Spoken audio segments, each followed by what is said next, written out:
2024 has been the best year for music this decade, hands down. Just about every major pop star had a release or re-released a record this year. We saw stars being seemingly born overnight, even though we know that they've been trying for years, and a few missteps from major stars, but overall, this year is just really hard to make a list for. The following albums are my personal top 24 records of 2024. Some of the albums here have had video reviews, others I just did not get to covering because of my schedule. Before we start, even during the recording process, I just kept on shuffling the order of who made it in. It was a very tough decision, especially in regards to my top 10. It was just a bloodbath. At the end of the day, someone had to be number one. Starting at number 24, we have Sophie. This posthumous album faced some pretty mixed reviews, but I just can't help but place it here because this is the last time that I'll be able to put Sophie in my year-end list. This is an admittedly messy but loving finished work by Family. It's just meant to really show us what could have been. This album itself is not her best work, but some of the tracks definitely earn spins well into next year and beyond. Godspeed Queen. At 23, we have Macaranas' Timeless, his third album, and a double album at that too. Timeless is just a fun, star-studded, and sprawling record featuring some pretty big names like Anderson .Paak, Childish Gambino, Pink Panthers, and Tinashe. My personal favorites on here have to be Witchy with Childish Gambino and More Than a Little Bit with Tinashe. The production on this record overall just really elevated it for me. This is one of the best dance records this year that just got overlooked because it did come out during Brat release week.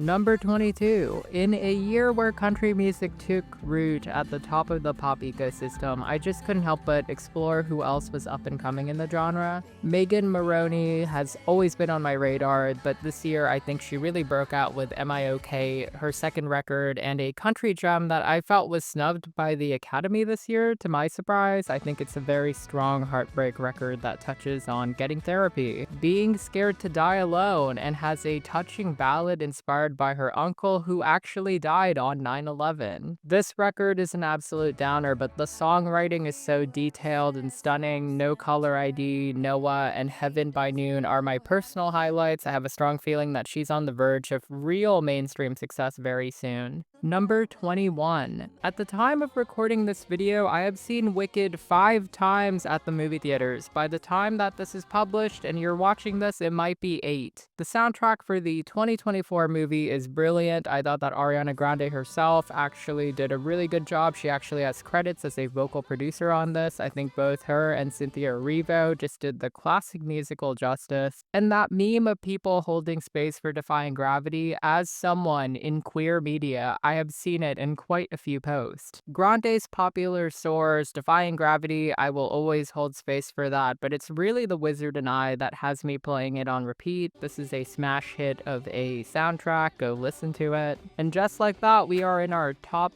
20. Kicking it off is Taylor Swift's Tortured Poets Department. I have to commend Taylor for putting out a 31-track record. I actually found myself liking the standard version much more than the anthology, which is kind of a surprise because I revisited it recently and it contrasts my review's thoughts. My standout track still has to be the title track, which definitely does not get enough love. Commercially, it is this year's top record, but I have to admit that this is the first Taylor album I just did not feel an innate connection with. I think I might get to it in the future. I'm working on my Reputation revisit and I realized that this might be because Tortured Poets just does not have its own tour. This album got really shortchanged. It only got one original music video that wasn't just tour footage. Yeah, it did well, but it lacks its own myth-making, and because of its proximity to eras, I just felt like it didn't get the attention or love that a normal Taylor Swift record gets. I'm looking forward to the next era because it'll actually get true focus and its own tour and tender love and care.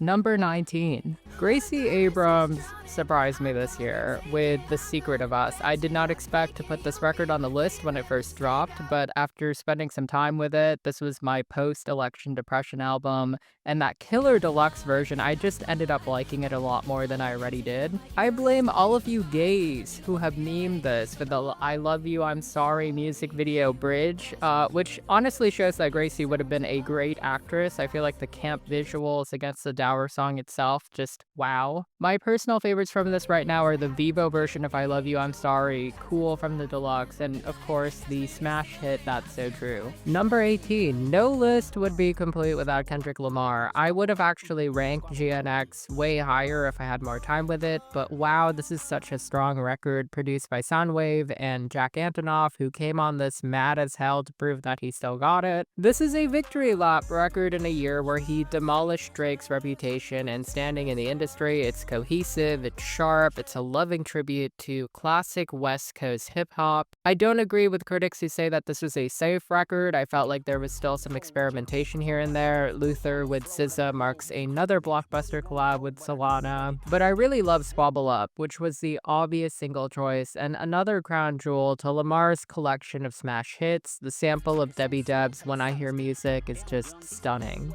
Number 17. Doechii broke out in 2024, which honestly should have been expected. Alligator Bites Never Heal is her third mixtape, and an absolute monster at that. I have to stand someone who is also a fellow born and raised Floridian. The Swamp Princess brought it this year. I adore boom bap, which feels like a shots fired at people criticizing her for wanting to shake up the genre. This is a very sonically diverse record. It runs at 47 minutes, had over 19 tracks, which occasionally feels a little messy, but it's a story about someone trying to find her footing in the industry. Doechii sounds controlled and confident throughout the entire record. Denial is a River is just this very vulnerable and tender deep cut that shows us her human side and is a definite must listen. Number 16. I never thought that Normani was ever gonna drop her debut album. She's been teasing this for over 6 years with 8 different lead singles, but Dopamine is finally here. While it was not a blockbuster record, Dopamine was the record that I felt like she could have always made. It's very sultry, it plays into her mystery, it girl factor here and there. Does it have some filler? Yes, but I feel like the understated soul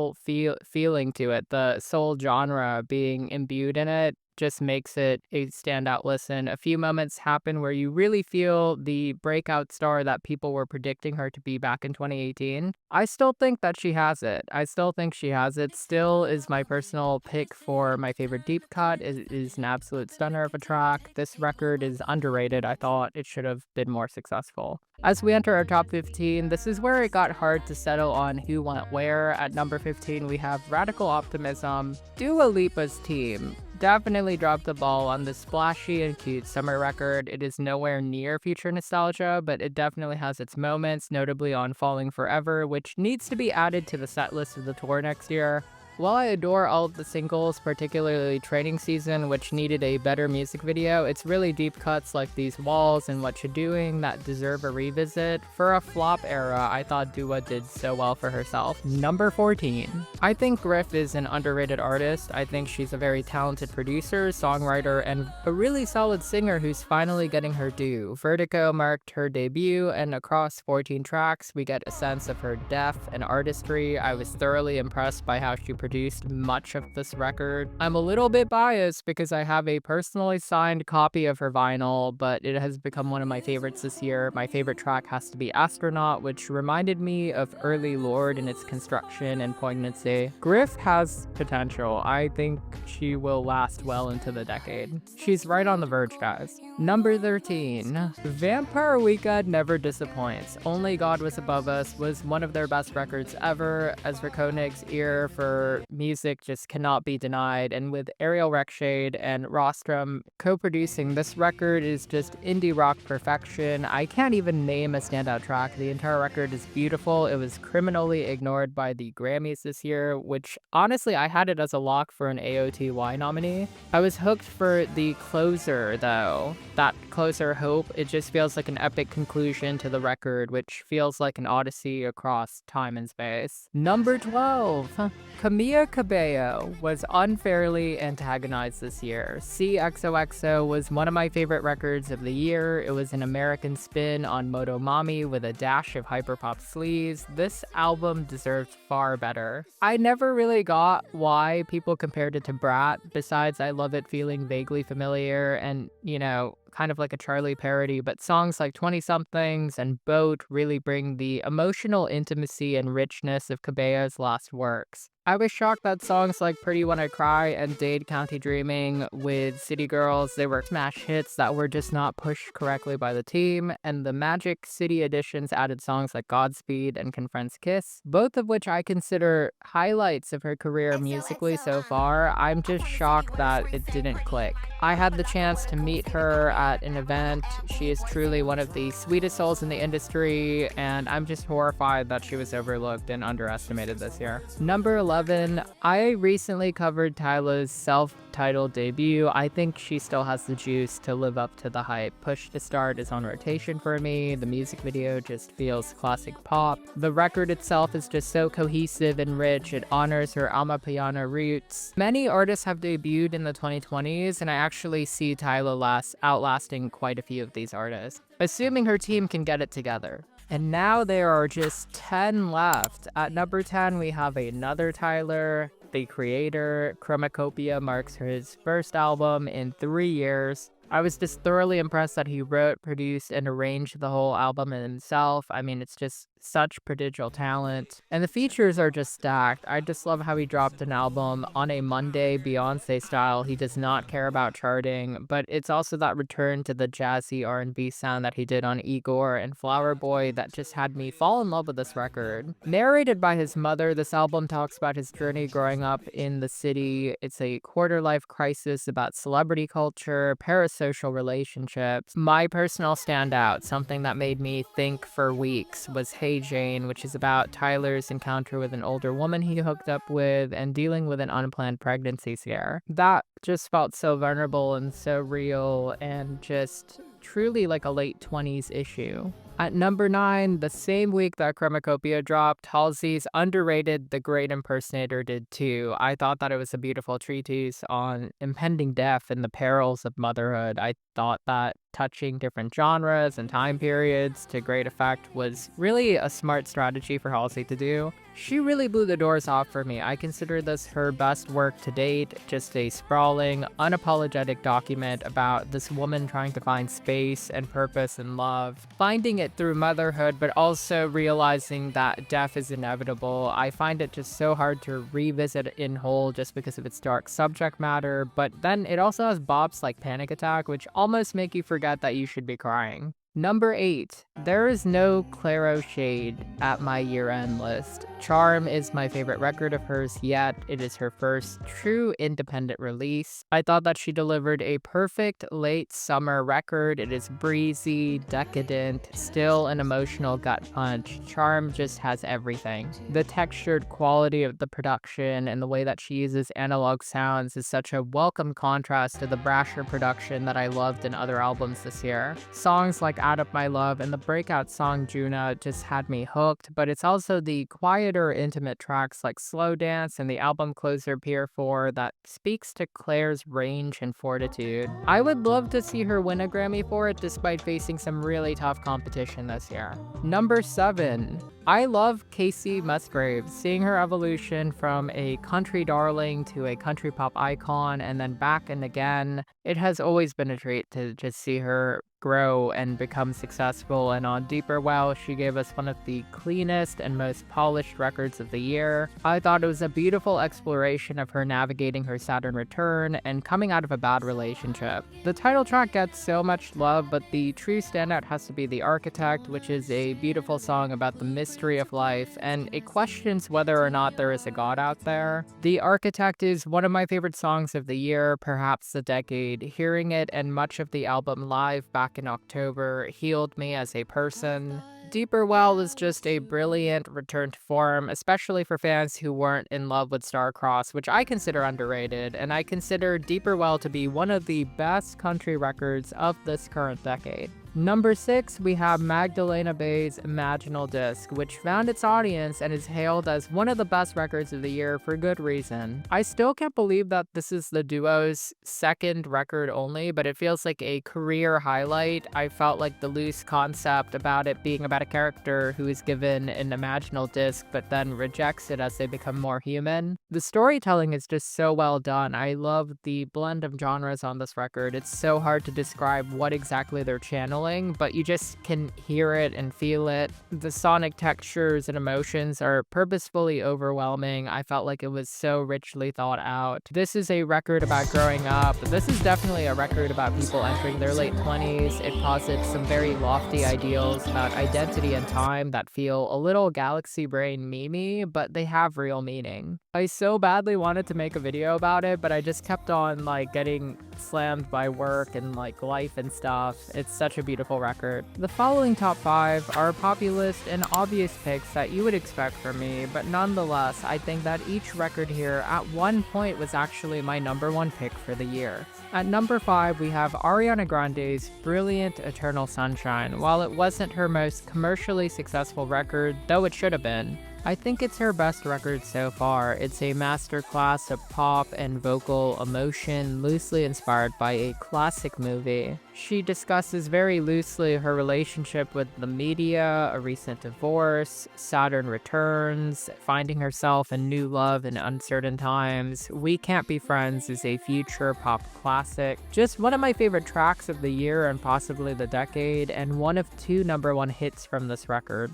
The deep cuts are just as strong as the singles. The title track is an absolute earworm that just gives the record some needed oomph. I just need to talk about Supernatural really quickly. It could have easily been a single and smashed. I feel like it is one of the most vocally well done songs that Ari has ever done. I think it is just gorgeous inside and out.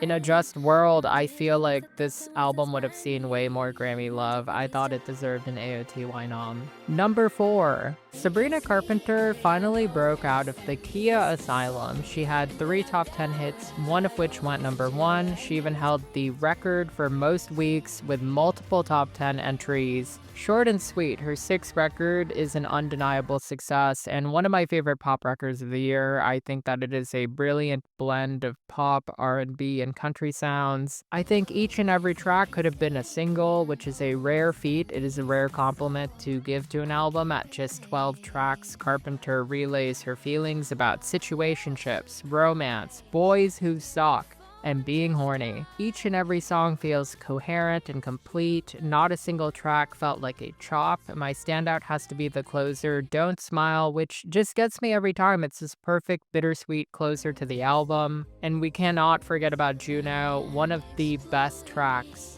of the year, hands down. Also very noteworthy is bonus track Busy Woman, which reminded me that Jack Antonoff still has the chops as a pop producer. Do not count him out. This song is a banger and I cannot wait for it to be legally available on streaming. Number 3, Cowboy Carter allegedly was meant to be the first act of Beyoncé's running trilogy, but I think it is a perfect act 2. The act of reclaiming country and Americana sounds. A brilliant move by Beyoncé as she goes the distance and raises the bar yet again. Beyoncé's impact is already felt. She introduced us all to Shabuzi, who broke records this year with A Bar, Tipsy, and, she also introduced us to other black artists in the country genre, while also reminding us about Linda Martell, one of the first successful black women in country history, and, the overall undersung roots of the genre. Two Hands to Heaven is my personal favorite track. I feel like it is a crown jewel in her already amazing discography, despite not being a single. Cowboy Carter really is a cultural moment. I love the fact that she was unafraid to drop 27 distinct tracks with no regard for cohesion, despite all of them making sense as album inclusions. Beyoncé has credits on nearly every track, which showcases her level of involvement throughout. I will never forget putting the album on my speakers and hearing Dolly Parton's voice introduce her version of the iconic Jolene.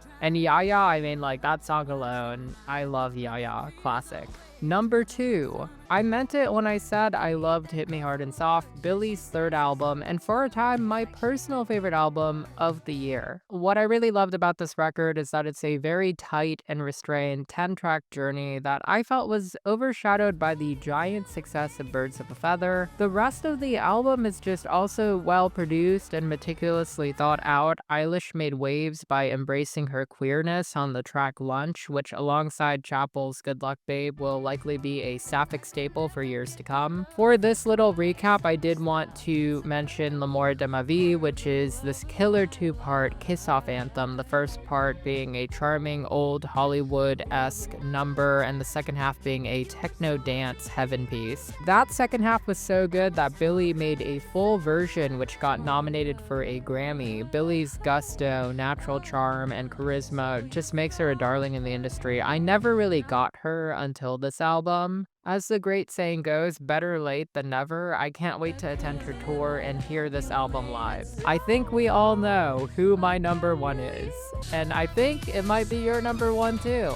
It's Brat by Charli XCX. I spent all of this year covering the record, its brilliant remix album, and just the spectacle of this cycle so far. I started this channel covering Charli. I always wondered why she wasn't bigger. This year, she was a supernova, critically acclaimed, numerous songs finally hitting the charts, sold out arena tours. Brat defined the summer for the online crowd, and possibly the entire year. 10 years from her last attempt at mainstream pop success, I feel like she's finally done it by just being herself. This is a beautiful full circle moment, seeing her embraced for her avant pop, for leaning into that messy MySpace music zone that she started out with all the way back in 2013 and even before that. Each and every track on Brat fits on the record. I can't imagine improving it any more than it is in its current state. Still, each addition, from the bonus tracks to the remix album, which I debated putting on here separately, also felt worthwhile. I feel like the gag is Brat might not even be my favorite record of hers, but I still recognize it as being the moment and the best record of this year. I've talked so much about it, I'm not sure what to add, aside from more appreciation for her talking about her insecurities. It is truly rare to have a record be so candid about not measuring up